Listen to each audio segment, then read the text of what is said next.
2024వ సంవత్సరం ఈ మొదటి ఆరాధనలో ఇటు రీతిగా అందరినీ కలుసుకొని ప్రభువును మహిమపరచటానికి, గణపరచటానికి, ప్రభువు నామాన్ని స్తుతించటానికి మొదటిగా నా దేవాతి దేవుడు నాకు ఇచ్చిన ఇది అవకాశమునకై మొదటిగా వందనాలు, స్తుతులు, స్తోత్రాలు చెల్లిస్తూ ఉన్నాను. హల్లెలూయా, హల్లెలూయా. వచ్చిన మీ అందరికీ నూతన సంవత్సర శుభములు తెలియజేస్తూ ఉన్నాను. నేను అడిగిన రాత్రికాలపు ఆరాధనలో ఈ మాసమునకై ఇవ్వబడినటువంటి వాగ్దానాన్ని మనం తెలుసుకునే వారముగా ఉంటూ ఉన్నా. బైబిల్ గ్రంథాలు తెలుద్దాం. జెఫన్యా గ్రంథం 3వ అధ్యాయం 17వ వచనం. దేవుడైన యెహోవా మీ మధ్య ఉన్నాడు, ఆయన శక్తిమంతుడు, ఆయన మిమ్మల్ని రక్షించును, ఆయన బహు ఆనందముతో మీ యందు సంతోషించును, మీ యందు తనకున్న ప్రేమను శాంతము వహించి మీ అందరి సంతోషము చేత ఆయన హర్షించును. దేవుని నామానికి మహిమ కలుగును గాక. హల్లెలూయా, హల్లెలూయా. ఈ సంవత్సరానికై ప్రభువు సంఘానికి ఇచ్చినటువంటి మాట, నీ దేవుడైన యెహోవా నీ మధ్య ఉన్నాడు, ఆయన శక్తిమంతుడు, ఆయన మిమ్మల్ని రక్షించును, ఆయన బహు ఆనందముతో నీ యందు సంతోషించును అని తెలియచేయటం జరుగుతూ ఉంది. అయితే ఈ వ్రాయబడినటువంటి జెఫన్యా గ్రంథం ఏ పరిస్థితుల మధ్య ఎవరి కొరకు వ్రాయబడిందో ఆ ముందున్న వచనములోనికి వెళితే, ఆ దినమున జనులు మీతో ఇట్లందును, యెరూషలేమా భయపడకుము, సీయోను ధైర్యము తెచ్చుకొనుము. ఎవరికి చెబుతూ ఉన్నాడయ్యా అంటే, యెరూషలేము వాసులైన ఇశ్రాయేలు జనాంగమైనటువంటి, యూదా జనాంగమైనటువంటి దేవుని జనాంగము దేని మధ్యలో ఉన్నారయ్యా ఇప్పుడు అంటే భయములో ఉన్నారు, ధైర్యము కోల్పోయి ఉన్నారు. ఎప్పుడైనా ఒక వ్యక్తి తన ధైర్యాన్ని కోల్పోయి భయములోనికి వెళతాడు అని అంటే, తన యొక్క ఆత్మీయ జీవితంలో లేదా తన దైనందిక జీవితంలో పరిస్థితులు తనకు అనుకూలముగా లేకపోతే, తాను అనుకున్నది జరగకపోతే, కలుగుతున్న ప్రతిదీ వేదనకరంగా మారితే వ్యక్తిలో ఏమవుతాయి అంటే, ఏది చేయాలన్నా కూడా భయమే, ఏది చేయాలన్నా భయమే. ఎందుకయ్యా అంటే చేస్తే ఏమైద్దో, ఎందుకయ్యా అంటే ఇంతవరకు చేసిన ప్రతిదానిలో అపజయమైపోతే ఇక నాకు జయమో లేదు అన్న భయం. ఆ భయములో ఆ ధైర్యపడిపోతూ ఉన్నాడు. ధైర్యము లేని వారిగా ఈ ఇశ్రాయేలు జనాంగం ఉన్నారు. అయితే ఈ ఇశ్రాయేలు జనాంగంతో జనులు ఈ విధముగా చెప్పమని దేవుడు అంటా ఉన్నాడు, నీ దేవుడైన యెహోవా నీ మధ్య ఉన్నాడు. ఆయన ఎవరయ్యా అంటే శక్తిమంతుడు. ఆయన ఏం చేస్తాడయ్యా అంటే నిన్ను రక్షిస్తాడు. నిన్ను రక్షించడమే కాదు, నీ యందు ఆయన సంతోషించి ఆనందిస్తాడు. 2024వ సంవత్సరం ఈ జనవరి 1వ దినాన లేదా నిన్నటి 31వ తారీఖు వరకు నీ పరిస్థితులు మారతాయని, లేదా నీ జీవితం స్థిరపరచబడిద్దని, నీవు ఉన్నతమైన స్థితికి వెళ్ళగలవన్న ఆశ, ధైర్యము, నమ్మకము నీలో లేదేమో, భయములో ఉన్నావేమో.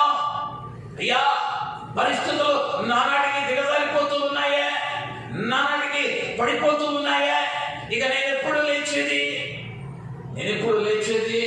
నా పరిస్థితులు చూస్తూ ఉంటే దినదినము వేదనకరంగానే ఉన్నాయే అన్న భయములో వేదనలో, అన్న కష్టములో, అన్న ఇబ్బందిలో ఉంటూ ఉన్నావేమో. దేవుడు అభయం ఇస్తూ ఉన్నాడు. ఆయన మీ మధ్య ఉన్నాడు. మీ మధ్య ఉన్నటువంటి దేవుడు ఆయన ఏం చేస్తూ ఉన్నాడో బైబిల్ గ్రంథంలో కొన్ని మాటలు గమనిస్తూ ఉంటే ద్వితీయోపదేశకాండం 2వ అధ్యాయం 7వ వచనానికి వద్దాం.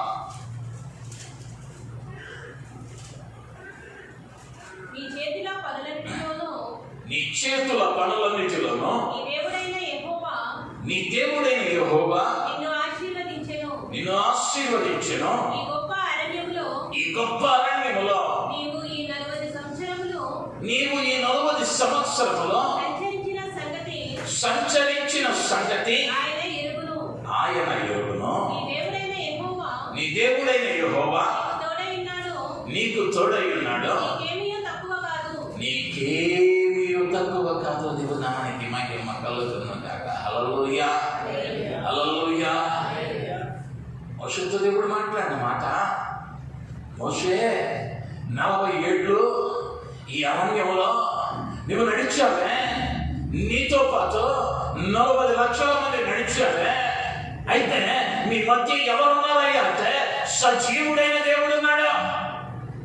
ఇశ్రాయేలు జనాంగం బానిస బ్రతుకుల్లో నుంచి బయటకు వచ్చిన తర్వాత భవిష్యత్తు ఏమిటో తెలియదు. మోషే చెప్పాడు, మనం ఎక్కడికి వెళ్ళిపోతా ఉన్నామయ్యా అంటే పాలు తేనెలు ప్రవహించే దేశానికి వెళ్ళబోతున్నామని. ఈ యొక్క మోషే చెబుతా ఉంటే పరిస్థితులు ఏమవుతున్నాయి అంటే ముందు చూస్తే ఎర్ర సముద్రం, వెనక చూస్తే ఫరో సైన్యం. రోజు అన్నానే ఆ చప్పడి కూడే, రుచి లేని ఆహారమే. అయ్యా మాకిది సరిపడటంలా అని మోషే మీద సణుకుంటూ ఉన్నారా. అయితే దేవుడు అంటా ఉన్నాడు, మోషే 40 సంవత్సరాలు నేను నీ మధ్య ఉండటం వలన మీకేది తక్కువ కాలేదు. హల్లెలూయా, హల్లెలూయా.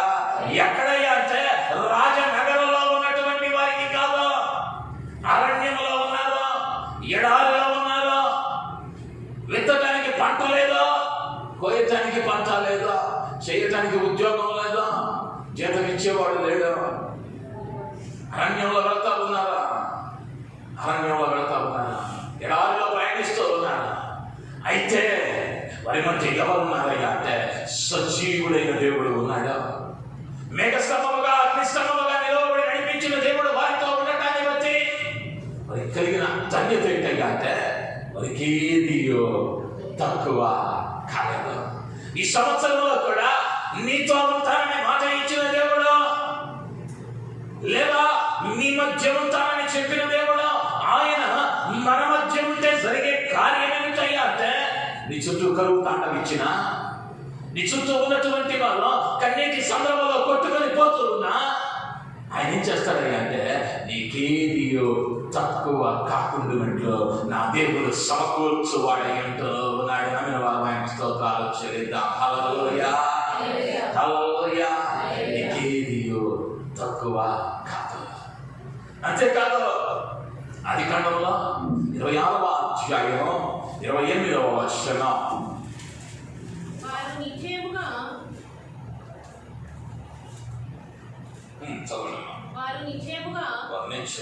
యెహోవా నీకు తోడై ఉండుట చూచితిమి కనుక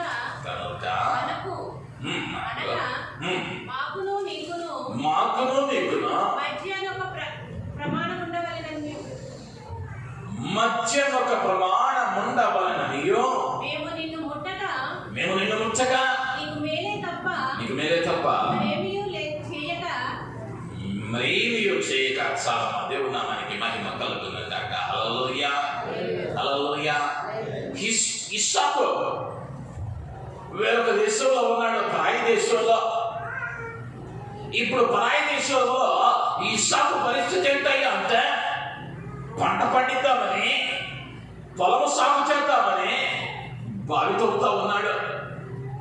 ఆనాడు బావి తవ్వడం అంటే ఈ రోజుల్లో లాగా 10 అడుగులు వేస్తే నీరు వచ్చే సముద్ర ప్రాంతం కాదని 10 అడుగులు లోతు తవ్వితే నీరు వచ్చే సముద్ర ప్రాంతం కాదు, ఎడారి ప్రాంతంలో ఉన్నాడు, అరణ్యంలో ఉన్నాడు. ఇప్పుడు బావి తవ్వాలి. ఈనాటి వలె యంత్ర పరికరాల వెసులుబాటు ఆ రోజుల్లో లేదు. యంత్ర పరికరాల వెసులుబాటు ఆ రోజుల్లో లేదు. కష్టించి శ్రమతోడ్చి తన బలమంతా ఉపయోగించి లోతైన బావులను తవ్వి సేద్యము చేయటానికి ప్రయాసపడుతూ ఉంటే బావి తవ్వాడో లేదో వస్తా ఉన్నారు శత్రువుల. బావి తవ్విన వెంటనే వస్తా ఉన్నారా, ఈ బావి మా దేశంలో ఉంది, ఇది మాది ఎంత ఉన్నారా, సరేనని విడిచిపెడుతూ ఉన్నాడా, మరి ఒక చోటకి వెళ్తా ఉన్నాడా, మరి ఒక బావి తవ్వుతూ ఉన్నాడా, మళ్ళీ ఏదే పరిస్థితి. సరే, తన తండ్రి తవ్వించిన బావుల దగ్గరికి వెళ్ళాడు, అక్కడనో అదే పరిస్థితి, అక్కడనో అదే పరిస్థితి. అయితే శత్రువులు తాను బ్రతకటానికి, తాను ఎదగటానికి, తాను పండించుకోవటానికి ఎన్ని ఆటంకాలు కలిగిస్తూ ఉన్నానో, ఎన్ని ఇబ్బందులు కలిగిస్తూ ఉన్నానో కరువు కాలంలో ఈ యొక్క ఇస్సాకు విత్తనము విత్తుతూ ఉన్నాడు. కరువు పండించుకోవటానికేమో శత్రువులైనటువంటి ఆ దేశస్తులు ఆటంకాలను సూచిస్తూ ఉన్నారు. అయితే పంట వేశాడు, 100 అంతల పంట కోసాడు. ఇప్పుడు అంటా ఉన్నారు అన్యులైన వారు వచ్చి చెబుతూ ఉన్నమాట, వారు నిశ్చయముగా యెహోవా నీకు తోడై ఉండుట సూచితమే. అయ్యా ఇస్సాకు, నీవు ఎరగకూడదని, నీవు ఆశీర్వదింపకూడదని, నీవు బలపడకూడదని, నీవు దీవెనకరంగా ఉండకూడదని మేము ఎన్నో ప్రయత్నాలు చేశామయ్యా, కానీ నీకెవరు తోడున్నారయ్యా అంటే నీ దేవుడైన యెహోవా నీకు తోడుగా ఉన్నాడు. అంటే నీకు తోడుగా ఉన్నటువంటి దేవుడు ఏం చేయగలయ్యా అంటే, నీ శత్రువు ఎన్ని పన్నాగాలు పడినా, సాతానుడు ఎంతగా నిన్ను పడద్రోయాలని వాడు వాంఛ కలిగి ఉన్నా, అయ్యా నీవు ఏ సందర్భంలోనో, నీవు ఏ పరిస్థితుల్లోనో, నువ్వు ఏ విధముగా కూడా నిన్ను పడవేయాలని, నిన్ను బలహీనపరచాలని వాడు ఎంతగా ప్రయాసపడ్డనో, అయ్యా నీవు నాయనా ఇస్సాకు నిన్నెంతగా పడద్రోయాలనుకున్నా, నిన్నెంతగా అయ్యా పతనం చేయాలనుకున్నా, నీవు ఆశీర్వాదపడ్డ కారణం ఏంటయ్యా అంటే నీతో పాటు నీ దేవుడు ఉన్నాడు, నీతో పాటు నీ దేవుడు ఉన్నాడు. అదే దేవుడు ఇది నీకు వాగ్దానం చేస్తూ ఉన్నాడు, నేను మీ మధ్య ఉన్నాను. నీ మధ్య ఆయన ఉంటే నీ శత్రువు పనుతో ఉన్నటువంటి పన్నాగాలు, నీ శత్రువు పనుతో ఉన్నటువంటి ఆలోచనలు, వాటన్నిటినీ ఆయన నలుగొట్టవాడు లేదా నిష్ప్రయోజనము చేయవాడు అని అనటంలో ఎటువంటి సందేహం లేదు అన్న విషయాన్ని జ్ఞాపకం చేస్తూ ఉన్నాను. యెహోషువ గ్రంథంలోనికి వెళదాం. 1వ అధ్యాయము 9వ వచనం. యెహోషువ గ్రంథం 1వ అధ్యాయం 9వ వచనం. నేను నీకు ఆజ్ఞ ఇచ్చి ఉన్నాను కదా, నిబ్బరము కలిగి ధైర్యముగా ఉండుము, దిగులు పడకుము, జడియకుము, నీవు నడుచు మార్గమంతటిలో నీ దేవుడైన యెహోవా నీకు తోడై ఉండును. దేవుని నామానికి మహిమ కలుగును గాక. హల్లెలూయా, హల్లెలూయా. మోషే నాయకత్వం అయిపోయింది, యెహోషువ నాయకత్వం వచ్చింది. ఇప్పుడు ఇశ్రాయేలు జనాంగాన్ని, 40 లక్షల మంది జనాంగాన్ని కనాను వైపునకు నడిపించవలసిన బాధ్యత వచ్చింది. ఇప్పుడు యెహోషువ అంటా ఉన్నాడు, అయ్యా మా పెద్ద ఆయన, మా చీఫ్ పాస్టర్ మోషే వల్లే మల్లాడిపోయాడు, మోషేనే ఇబ్బంది పడ్డాడు, మోషేనే కష్టపడ్డాడు.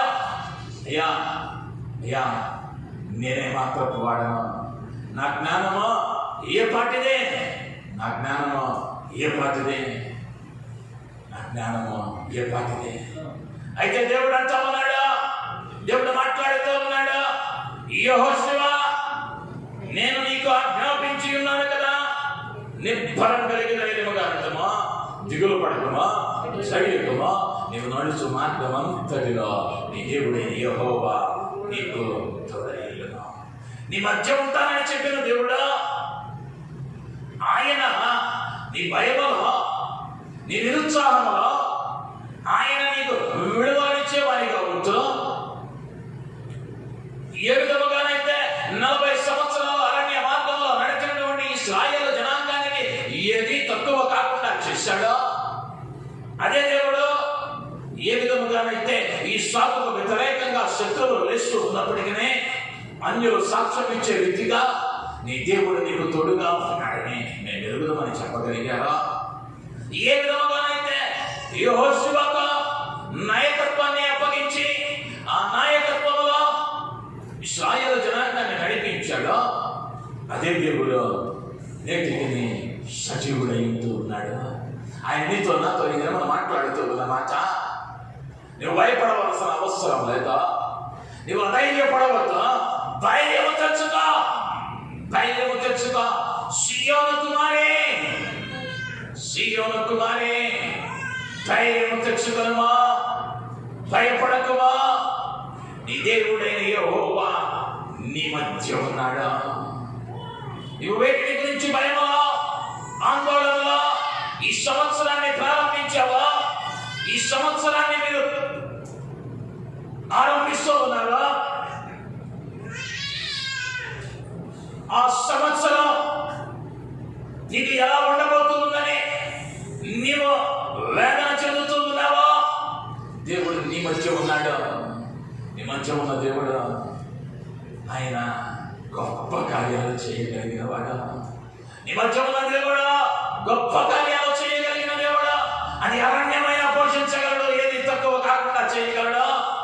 ఊరే నీకు వ్యతిరేకంగా వచ్చినా, ఈ సాకు వలె నీవు చేస్తున్న ప్రతి పనిలో నష్టం కలుగ చేస్తూ ఉన్నా, ఆయన నిన్ను ఫలింప చేసే దేవుడు ఎంతో ఉన్నాడు.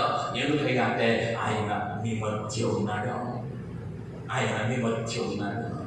న్యాయాధిపతుల గ్రంథంలోకి వెళితే 6వ అధ్యాయం 12వ వచనం.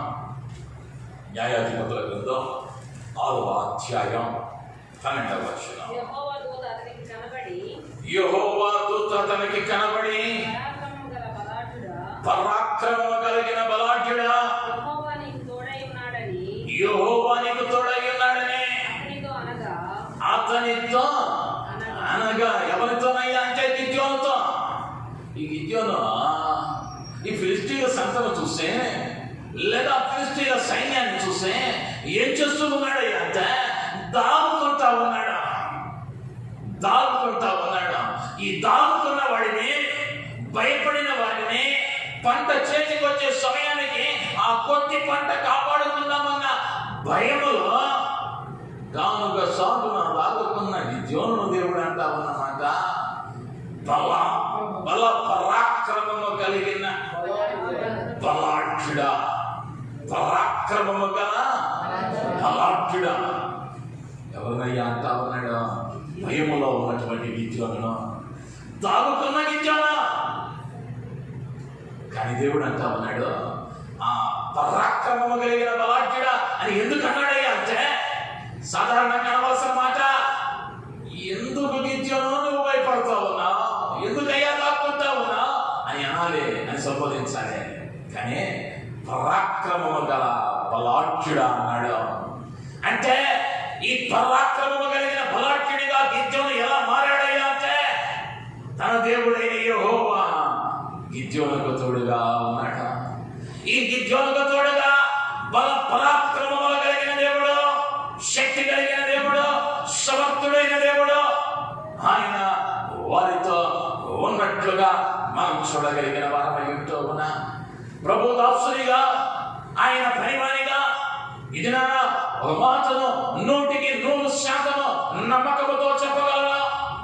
ఆయన నీ మధ్య ఉంటే, నీ జీవితంలో ఆయనకు చోటిస్తే, ఆయనని హృదయంలో ఉంచుకోగలిగితే నీతో ఉంటానని మాట ఇచ్చిన దేవుడు నీ పరిస్థితులు ఏ విధంగా ఉన్నా, నీ పరిస్థితి వేదనకరంగా ఉన్నా, ఇక మారదని నీవు అనుకుంటూ ఉన్నా, లేదా భయంలో బ్రతికిస్తూ ఉన్నా, నా దేవుడు అంటా ఉన్నాడు నేను నీతో కూడా ఉన్నా. సియోను కుమారి ధైర్యం తెచ్చుకో. ఇక భయపడవలసిన అవసరం లేదా,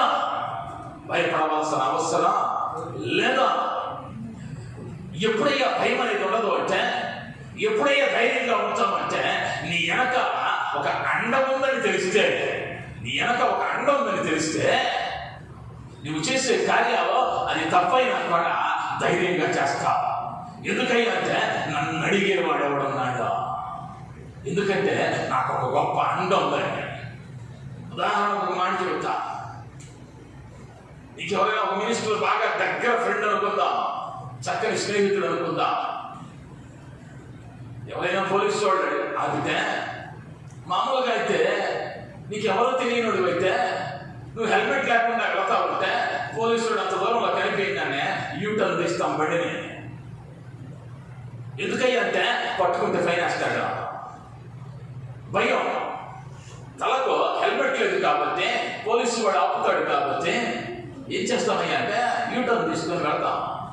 అదే ఒక మినిస్టర్ నీ మిత్రుడు అనుకో, హెల్మెట్ కాదు, లైసెన్స్ లేకపోయినా నేరుగా వెళ్తావు, ఆడదాకా వెళ్తావు.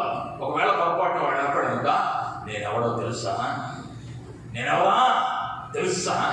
అని వెంటనే ఫోన్ పెడతాడు. తన మిత్రుడికి ఫోన్ పెడతాడు, ఈ ఆపిన వాడు పంపించేస్తాడు. నీతో ఉన్నవాడు ఎవడో తెలుసా? నీతో ఉన్నవాడు సజీవుడు, ఆయన నీతో ఉంటానన్నాడు.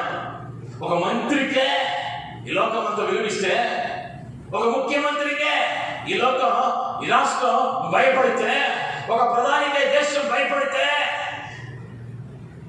ఈ సృష్టిని సృజించినటువంటి రాజులకు రాజైనటువంటి నా ప్రభువుకు సమస్తము సాధ్యమైనవిగా ఉంటూ ఉన్నాయి.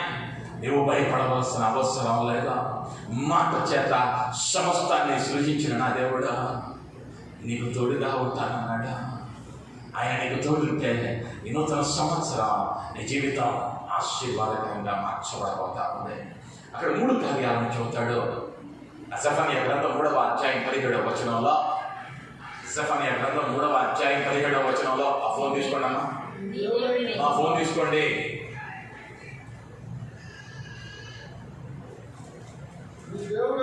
సండే స్కూల్ పిల్లలు రూమ్లోకి వెళ్ళిపోయి, సండే స్కూల్ పిల్లలు ఆ రూమ్లోకి వెళ్ళిపోయి కొంచెం గమనిస్తూ ఉండండి. అది వాళ్ళకొక్కడికే కాదు, ఇతరులకు కూడా ఆటంకం కలిగించే కార్యం.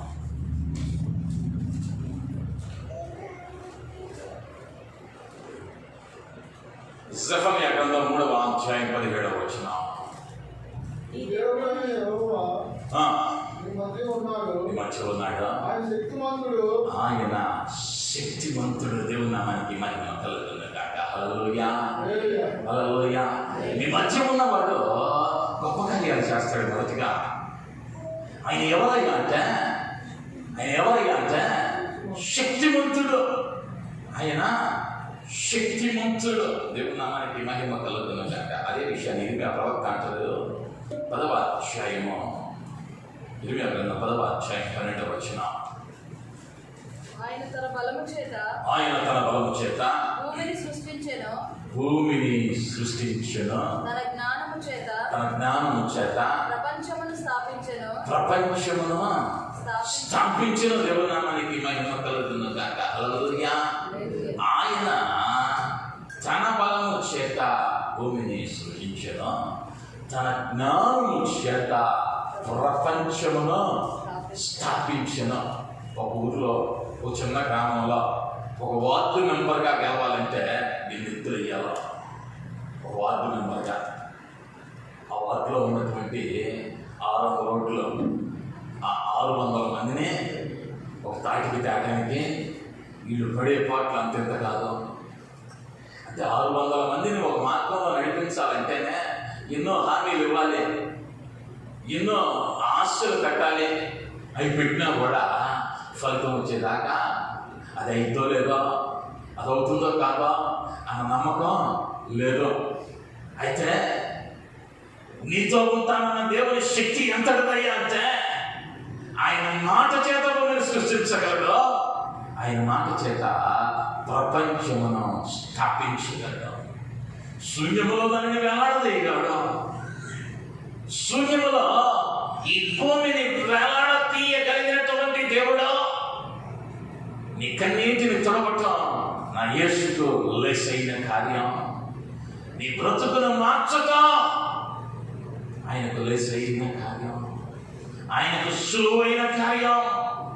ఎవరుకుంటూ ఉన్నావేమో సంవత్సరాలు మారుతా ఉన్నాయి, సేవకులు చెబుతూనే ఉన్నారు, నేను వింటూనే ఉన్నాను, కానీ నా బ్రతుకులో మార్పు లేదే. ఆశీర్వాదాన్ని అనుభవించలేకపోతూ ఉన్నానే అన్న వేదనలో ఉన్నావేమో. ఒక్క మాట చెప్పగలనా? నీవు వినువాడవగా ఉన్నంత కాలమో నీ జీవితంలో ఆశీర్వాదాన్ని చూడలేవు. కానీ వినిన దాని ప్రకారం నడుచుకోగలిగిన వానివిగా జానవుగా నీవు మారగలిగితే, వినిన వాక్య ప్రకారము నీ బ్రతుకును మార్చుకొనగలిగితే, నా దేవుడు చేస్తున్న వాగ్దానం, నా దేవుడు ఇచ్చిన వాగ్దానం 100% నీ జీవితంలో నెరవేరును కాక. ఇంకేం నెరవేరుతే అవునా కాదా? వాక్యం ఏం చెప్పింది? నమ్ముట నీ వలన అయితే నమ్మవానికి సమస్తము సాధ్యం. నెరవేరును కాక అంటే అంటే ఇంకేం నెరవేరుతే? అవునంటారా కాదంటారా? నేను నమ్మనండి, నేను నమ్మను. కానీ నాకేం కావాలయ్యా అంటే తెల్లారి నిద్ర లేచేసరికి 7 గంటల జీతం కలిగిన ఉద్యోగం కావాలి. బైబిల్ చదవను, అర్థం చేయను, దేవునికి లోపడను. కానీ నాకేం కావాలయ్యా అంటే నా కింద 100 మంది పనులు కావాలి. నా రక్త సంబంధికులందరికన్నా నేను ఉన్నతమైన స్థితిలో ఉండాలి. ప్రతి వాడు నా దగ్గరికి రావాలి సహాయానికి. ఆశ బాగుంది, మరి ఆచరణ ఏది? అపోస్తలుడైన పౌలు ఒక చక్కని మాట అంటాడు, క్రియలు లేని విశ్వాసం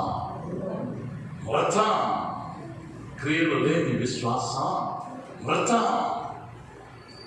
ఎప్పుడైతే నువ్వు ఆ మాటను విశ్వసించగలవా, నేను ఒక విషయాన్ని ఖచ్చితంగా చెప్పగలను, నువ్వు ఎంతటి ఊబిలో చిక్కుకొని పోయినదో దానిలో నుండి లేపి రాజులతో కూర్చొనబెట్టగలిగిన సమర్థుడు నేను ఆరాధించే దేవుడు. రాజులతో కూర్చొనబెట్టగలడు.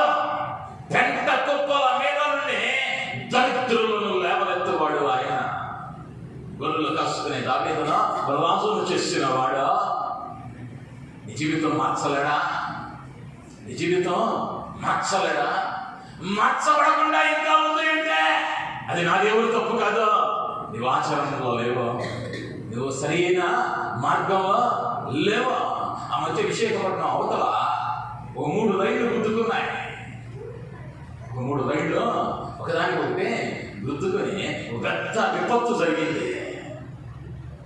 2023లో పెద్ద ప్రమాదంగా దాన్ని తెలియజేస్తున్నారు. కారణం ఏమి చేయాలంటే అది సరైన సిగ్నల్ వ్యవస్థ అక్కడ పనిచేయదా? అంటే నడిపించేవాడు లేదా ఆలోచన చెప్పేటువంటి ఆ సిగ్నల్ సరిగ్గా పనిచేయాల. అంటే నీ జీవితం సరైన మార్గంలో వెళ్ళాలి అంటే నీకు చక్కని ఆలోచన చెప్పేవాడు కావాలి. అంటే ఆ శక్తి కలిగిన దేవుడు తన జ్ఞానము చేత ప్రపంచమును స్థాపించిన వాడు. ఆయన పదాల మీద పడటం నేర్చుకోవాలి. ఆయనకి ఇష్టంగా జీవించడం నేర్చుకోవాలి. ఎప్పుడైతే ఆ శక్తి శక్తిమంతుని నీడలోనికి నువ్వు రాగలవా? ఇర్మియా గ్రంథంలో నాకు చక్కని మాట అంటాడు. 32వ అధ్యాయం 27వ వచనం.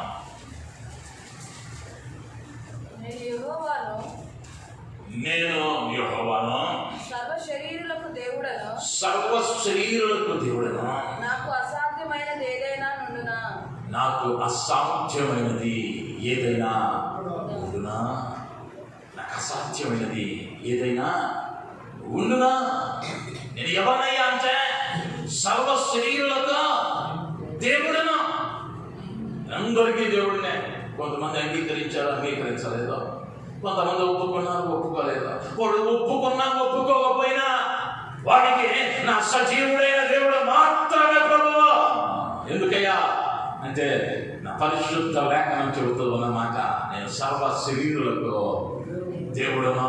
ఇప్పుడు ఒప్పుకున్నాడో ఒప్పుకోలేదో? ఒప్పుకుంటే బుద్ధిమంతుడు, ఒప్పుకోకపోతే బుద్ధిహీనుడు. మెగాలైన వాళ్ళు, సైంటిస్టులు సైతం బైబిల్ గ్రంథము సజీవమైనది. ఇదేదో అనగనగా ఒక రాజు, అనగనగా ఒక దేశం, 7 కుమారులు 7 చేపలు ఎండబెట్టారు, ఒకటి ఎండలేదు. ఎందుకు ఎండలేదంటే అనే వ్రాయబడిన కథ కాదు. కథ కాదు. ఏ దేశంలో జరిగిందో, ఏ కాలంలో జరిగిందో, ఏ వ్యక్తుల మధ్య జరిగిందో, ఏ రాజులు పరిపాలించాలో సాక్ష్యాలతో సహా వ్రాయబడింది. ఆ సాక్ష్యాలు ప్రపంచమంతటా ఎరిగిన సత్యం. దావీదు రాజుగా ఏలుబడి చేశాడన్నది వాస్తవం చరిత్ర పుటలలో ఉంది. సొలొమోను మహాజ్ఞానిగా ఎంచబడ్డాడన్నది చరిత్ర పుటలలో ఉంది. అబ్రహాము జీవించాడనడానికి ఆధారాలు ఉన్నాయి. క్రీస్తు ఈ లోకానికి వచ్చాడనడానికి ఆధారాలు ఉన్నాయి. ఆయన మరణాన్ని జయించాడు అనడానికి నేటికి ఆయన సమాధే, తెరవబడిన సమాధే ఆధారమై ఉంటూ ఉన్నది. కాబట్టి నీతో మాట్లాడుతూ ఉన్నవాడు లోకములో ఉన్నటువంటి వ్యక్తి వంటి వాడు కాదు. ఆయనకు అసాధ్యమైనది ఏది లేదు. ఆయనకు అసాధ్యమైనది ఏది లేదు. ఆయన అంటూ ఉన్నాడు, 2024వ సంవత్సరం నేను మీ మధ్య ఉంటాను. నేను మీ మధ్య ఉండి నేను ఉన్నటువంటి నేను ఎలాంటి వాడని అంటే శక్తిమంతుడు. నాకు అసాధ్యమైనది ఏదియో లేదు. అసాధ్యమైనది ఏదియో లేదని ఆ చెప్పిన దేవుడు ఆ తర్వాత మాట అంటాడు, ఆయన మిమ్మును రక్షించును. దేవుడు నామానికి మహిమ కలుగునుగాక. హల్లెలూయా. ఆ శక్తి కలిగిన దేవుడు, బల పరాక్రమములు కలిగిన దేవుడు, లేదా నీ పక్షంగా అద్భుతాలు చేసే దేవుడు నేనేం చేస్తాడయ్యా అంటే రక్షిస్తాడు. రక్షిస్తాడు అంటే కాపాడతాడు, భద్రపరుస్తాడు. ఇది నాలో రాజకీయ నాయకులను గమనిస్తూ ఉంటే వారి హోదాకు తగిన రీతిగా గన్మెన్లను నియమిస్తూ ఉంచారు. భారతదేశానికి ప్రధానిగా చేసినటువంటి స్వర్గీయ ఇందిరా గాంధీకి ఇన్సూరెన్స్ 4,000 మంది బ్లాక్ కమాండోస్ కాపలా ఉంటారు. ఆమె యొక్క రక్షణ వ్యవస్థలో 4,000 మంది కాపలాదారులు. ఆ 4,000 మంది కాపలాదారులను దాటి వెళ్ళాడు. అప్పుడు దగ్గరగా కాల్చి చంపేశాడు. అంటే 4,000 మందిని నువ్వు చుట్టూ పెట్టుకున్న మరణం నీ దాకా రావటం ఆపటం నీ తరము కాదు. శ్రీలంక ప్రధాని 3,000 మంది బ్లాక్ కమాండోస్. ఒకడు వచ్చాడు సైకిల్లో బాంబు పెట్టి దగ్గరగా వచ్చి చంపేశాడు. ప్రధానులు అనబడిన వారు మాకు చక్కని రక్షణ వ్యవస్థ ఉంది అని అనుకున్న వారు బ్రతకలేకపోయారు, ప్రమాదాలలో చిక్కుకున్నారు, అకాల మరణం చెందారు. కానీ నేను కాపాడతానని, నేను రక్షిస్తానని మాట ఇచ్చిన దేవుడు ఎవరయ్యా అంటే వేలాది దూతగణముల చేత నిత్యము స్తుతులు అందుకుంటూ ఉన్నటువంటి దేవుడు. ఆయన నీ పాదములకు రాయి తగలకుండా తన దూతలకు ఆజ్ఞాపిస్తాడు.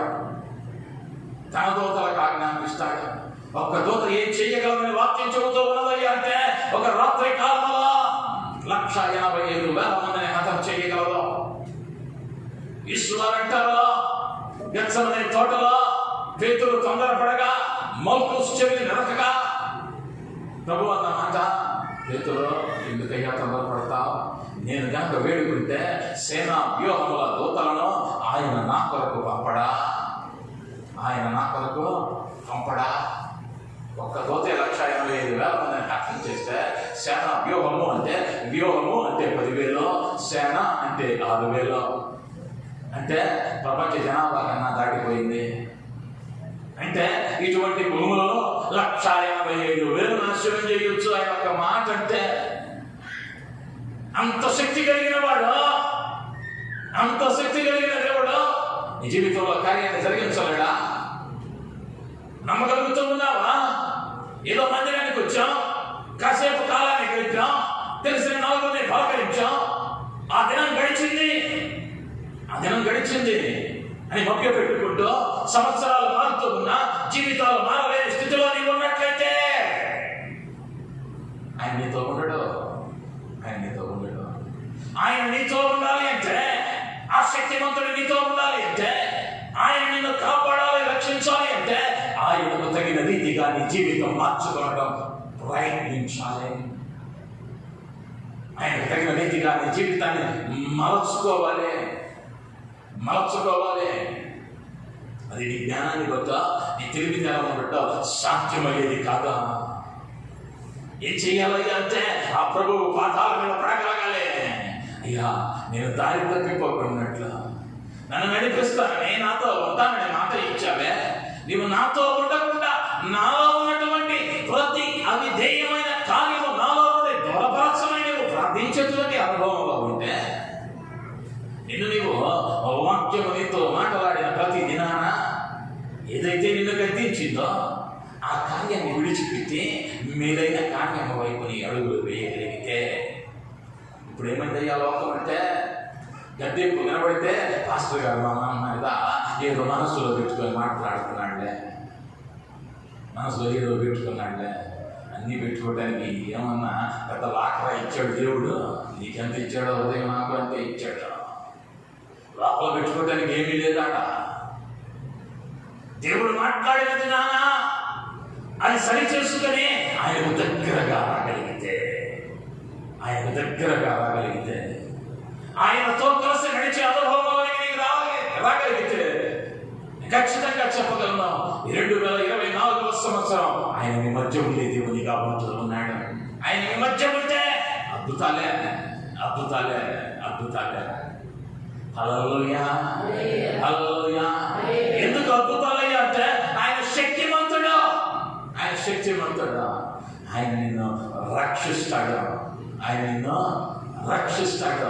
ఈ లోకం ఇవ్వలేనటువంటి కాపుదల, ఈ లోకం ఇవ్వలేనటువంటి భద్రత ఆయన రెక్కల నీడలో నీకు దొరికింది.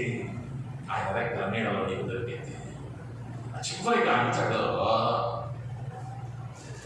నీ యందు సంతోషిస్తాడు. దేవునామానికి మహిమ కలుగును కాక. హల్లెలూయా. ఆయన నీ యందు సంతోషిస్తాడు. నీ యందు ఆయన సంతోషపడాలి అంటే ఎప్పుడైనా పిల్లలను చూసి తల్లిదండ్రులు ఎప్పుడు సంతోషపడతారయ్యా అంటే, సాధారణంగా వాడు చక్కని చదువు చదివి మంచి స్థాయిలోకి వెళ్ళి వాడు ఉపయోగకరంగా మారితే తల్లిదండ్రులు సంతోషపడతారు. లేకపోతే తండ్రి డైలీ ఒక పెట్టి కాలిస్తే బిడ్డ 2 పెట్టిలు కాల్చాడు అనుకో, బా నా కన్నా డెవలప్ అయ్యాడు రా మా అబ్బాయి అనుకుంటాడా. లేకపోతే తండ్రి చిన్న సీసా తాగితే కొడుకు పెద్ద సీసా పెట్టుకొని కూర్చుంటే అది వీడు నాకన్నా ఎదిగాడు అని సంతోషపడతాడా. ఎప్పుడయ్యా తండ్రి సంతోషపడతాడు అంటే వాడు తండ్రి కన్నా గొప్పగా ఆశీర్వదింపబడితే, లేదా సరైన మార్గంలో వాడు నడుస్తూ ఉంటే, సరైన చదువు చదువుతూ చక్కని ఉద్యోగంలో చక్కగా స్థిరపడితే వాడిని చూసి తండ్రి సంతోషపడతాడు. నిన్ను చూసి ఆయన సంతోషపడతాడు అంటే ఎప్పుడయ్యా అంటే నిన్ను ఆయన కుమారునిగా కుమార్తెగా పిలిచాడు. నిన్ను కుమార్తెగా కుమారునిగా పిలిచిన దేవుడు నీ యందు సంతోషపడాలి అని అంటే నీవు ఎలా ఉండాలి అంటే తనకిష్టమైన బిడ్డగా ఉండాలి. తనకిష్టమైన బిడ్డగా ఉండాలి. జ్ఞాని అయిన సొలొమోను చక్కని మాటలు 2 మాటలు అంటాడు. 23-24లో సామెతల గ్రంథం 23-24 నీతిమంతుని తండ్రికి అధిక సంతోషము కలుగును,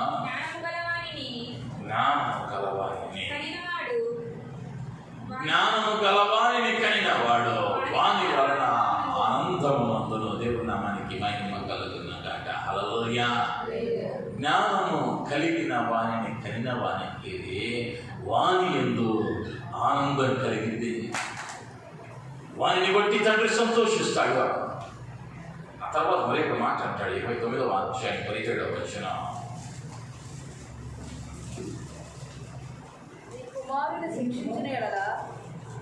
నీ కుమారుని శిక్షించిన ఎడల అతడు నిన్ను సంతోషపరచును. దేవుని నామానికి మహిమ కలుగును గాక. హల్లెలూయా. ఎంతమందికి అర్థమైంది? మరొకసారి అందరూ చదవండి. నీ కుమారుని శిక్షించిన ఎడల అతడు నిన్ను సంతోషపరచును. అయ్యా, బిడ్డను దెబ్బేసావనుకో, బిడ్డను తిట్టుకుంటాడా? భలే కొట్టాడు మా నాన్న, భలే కొట్టాడు మా నాన్న అనుకుంటాడా?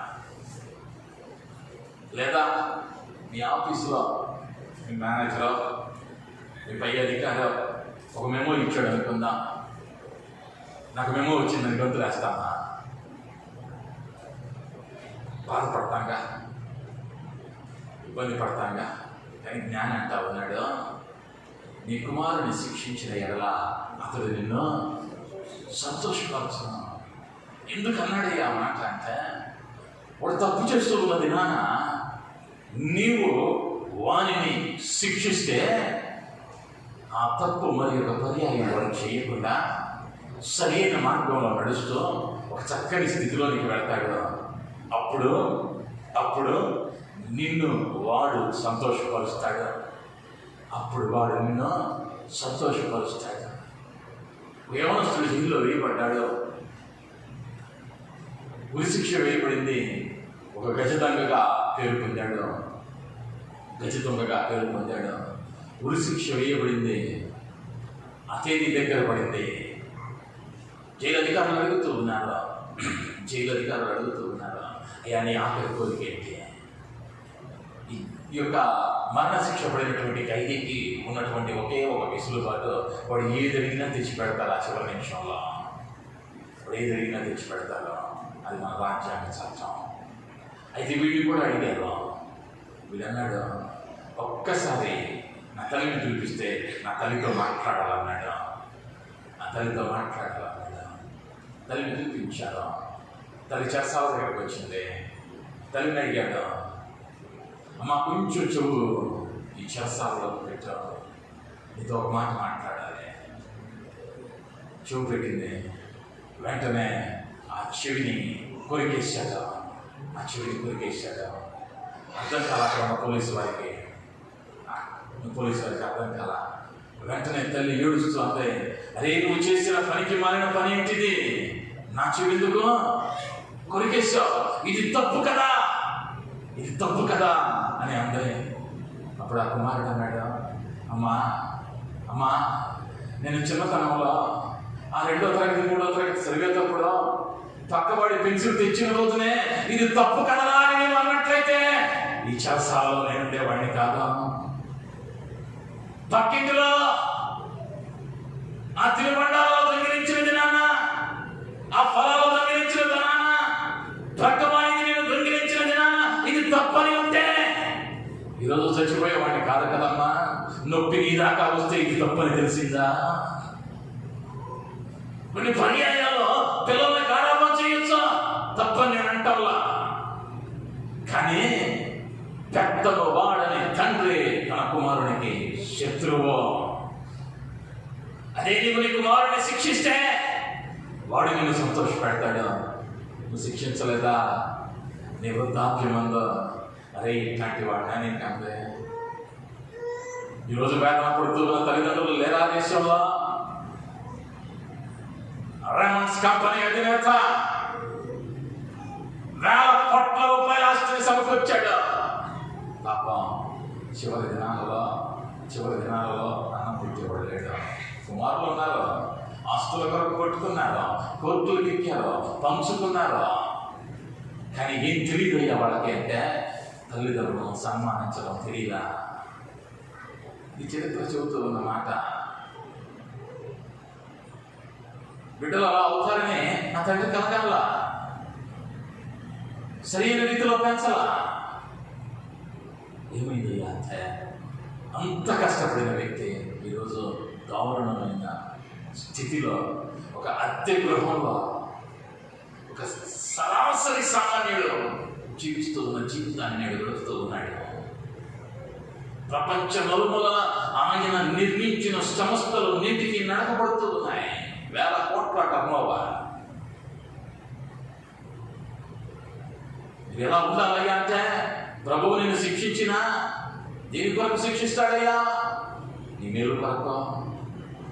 సేవకుడు నిన్ను దండించినా, సేవకుడు నిన్ను గద్దించినా ఎందుకయ్యా అంటే నీ మేలు కొరకే, నీ మేలు కొరకే. దానిలో ఎటువంటి సందేహం లేదా? దేవుడు నీ యందు సంతోషించాలి అంటే కొన్ని పర్యాయాల్లో ఆ గద్దింపుకు లోబడాలి.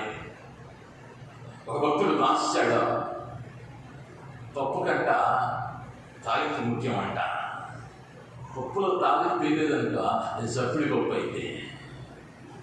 కూరలో తాలింపు లేకపోతే రుచి ఉండదు. విశ్వాసికి గద్దింపు లేకపోతే అది ఆశీర్వాదకరంగా ఉండదు. విశ్వాసికి గద్దింపు లేకపోతే అది ఆశీర్వాదం కాదు. నూతన సంవత్సరంలో ఒక తీర్మానం తీసుకో. దేవుడైతే మాట ఇచ్చాడు, నేను నీ మధ్య ఉంటాను, నేను శక్తివంతుడును, నిన్ను రక్షిస్తాను, నీ యందు సంతోషిస్తాను. ఇవన్నీ జరగాలి అంటే ఆయన ఉండటానికి నీ హృదయంలో నీవు చోటు ఇవ్వాలి. చోటు ఇచ్చావా? నీ హృదయంలో ఆయన ఉన్నాడా? ఒక్క నిమిషం రెండు వస్తున్నాయి పరిశీలించుకుంటా. ఒకవేళ 75% ఇచ్చారయ్యా, 90% ఇచ్చారయ్యా, 10 అనుకుంటా ఉన్నావేమో. నువ్వు 1% ఆయనకి స్థలం ఇవ్వకపోయినా ఆయన ఆ స్థలంలో ఉండడు. ఆయనకి ఏం కావాలయ్యా అంటే సంపూర్ణతను కోరే దేవుడు, సంపూర్ణతను కోరే దేవుడు. నీ హృదయం అంతా ఆయనకి ఇవ్వగలిగితే నీతో ఉంటాడు. ఆ శక్తివంతుడైన దేవుడు నిన్ను కాపాడతాడు, నిన్ను రక్షిస్తాడు, నీ పక్షంగా పాప కార్యాలు చేస్తాడు. తల ఉంచుదాం, ఆయన అప్పగించుకుందాం. కృప కలిగిన నా తండ్రి, దయగలిగిన నా రాజ్య, నీకు వందనాలు, స్తుతులు, స్తోత్రాలు. నీ మహాకృపను బట్టి ఈ దినమున నీ వాగ్దానము మాతో మాట్లాడి మమ్మల్ని బలపరిచిన దేవా, నువ్వు మహత్కార్యములు చేయగలిగిన దేవుడు, మహాగరుడు, మహోన్నతుడు. అయ్యా నీవు మాకు తోడుగా ఉంటానన్నావు, మాతో ఉంటానన్నావు, మా మధ్య ఉంటానన్నావు, శక్తిమంతునిగా ఉంటానన్నావు, రక్షించువానిగా మా యందు సంతోషించువానిగా నీవు ఉంటానన్నావు. అయ్యా బిడ్డలు తన జీవితాలను నీ ఉండటానికి అనుకూలంగా అయ్యా బిడ్డలు సరి చేసుకోవడానికి తగిన జ్ఞానాన్ని అయ్యా బిడ్డలకు దయచేసి అయ్యా బిడ్డలలో లోటు ఉన్నటువంటి ఆ బలహీనతలను, లోటుపాట్లను క్షమించి అయ్యా బిడ్డల హృదయాలలో మీరుండమని మేము బ్రతిమలాడుకుంటూ మీరు బిడ్డల పక్షంగా గొప్ప కార్యాలను చేయమని యేసు నామములో అడిగి బ్రతిమలాడి వేడుకుంటూ ఉన్నాను తండ్రి. ఆమేన్, ఆమేన్. దేవుని నామానికి మహిమ కలుగును గాక. హల్లెలూయా.